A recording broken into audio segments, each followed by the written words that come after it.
नमस्कार सभी को। स्वागत है आप सबका आपके अपने YouTube चैनल हिंदी दिग्दर्शन पर। और मैं आपके समक्ष डॉक्टर सुनीता वर्मा बुंदेली काव्य की श्रृंखला में आज आपके समक्ष मैं आदि कवि जगनिक को लेकर के आई हूँ। जगनिक कवि को कहीं कहीं पाठ्यक्रम में स्थान नहीं मिला है, लेकिन कहीं पर वो लगे हुए हैं। तो जगनिक को हम आदि कवि के नाम से जानते हैं, क्योंकि आदिकाल का जो आला खंड है, जो परमार रासो है, वो आदिकाल का ही काव्य ग्रंथ है और वहीं इनके काव्य खंड को लिया गया है। संक्षिप्त परिचय मैं उनके जीवन से देना चाहती हूँ कि महाकवि जगनिक हैं। इनका जन्म आगरा में खैरागढ़ नामक एक तहसील है, वहाँ पर हुआ था और इन्होंने अपनी आँखों से आला और उदल की उस वीरता को देखा, उसका आकलन किया और उसको देख करके इन्होंने अपनी तूलिका से अपने काव्य में इसको रचित किया। और एक शैली जिसको हम गायन शैली, गेय शैली के रूप में जानते हैं, वो जो आला उदल के समक्ष और भी लोगों को वो किया, वो गायन शैली इनकी जो रही है वो आला खंड में यानी आला की शैली पर हुए। आला जो है गायन शैली का एक तरीका है।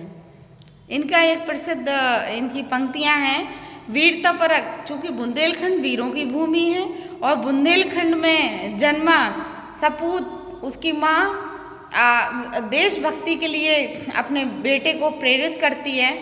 और इसी बीच में कहते हैं कि इनका जो प्रसिद्ध लाइनें हैं वो हैं, डोला दे दो तुम शीला का, जगनिक का दो ब्याह रचाए, और जल्द बुलाओ तुम जगनिक को, उसको कनवज दो भिजवाए, और मारा तेगा जब जागनते, धांधु गिरा मूर्छा जाए।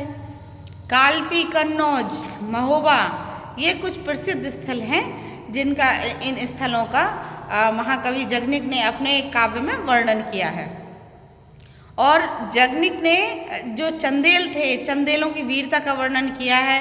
पृथ्वीराज चौहान के साथ के कन्नौज के जो राजा थे, कन्नौज के राजा के साथ इन्होंने आला और उदल ने उनका साथ दिया और उनसे युद्ध किया।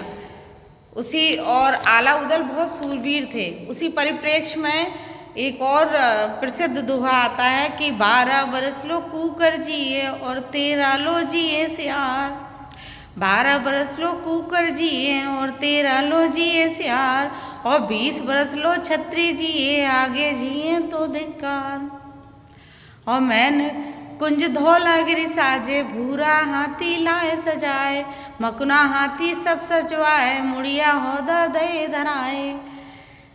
इसी प्रकार नदी के विषय में वो कहते हैं कि नदी बेतवा तुमको ध्यावे, निर्मल बहे दूध की धार, और लहर लहर के तेज ओज पे वारे कोट तीर तलवार, ऐसे गरजे बनरस वाले, बनता वरण करी न जाए, और एक दिन मरना होए जरूरी, काया कागज सी गल जाए। कितनी अच्छी बात कही उनका, एक दिन मरना होए जरूरी, काया कागज सी गल जाए, और मरना एक दिन होए जरूरी, सदा अमर कोई रहे न नाए, और इन खेतों में जो मर गो, स्वर्ग लोक में पहुंचा जाए। बुंदेलखंड के खेतों में मरने की बात, यानी कि खेतों में काम करते करते अपने जीवन व्यतीत कर देना, तो कहते हैं कि इन खेतों में जो मर गो, स्वर्ग लोक में पहुंचा जाए।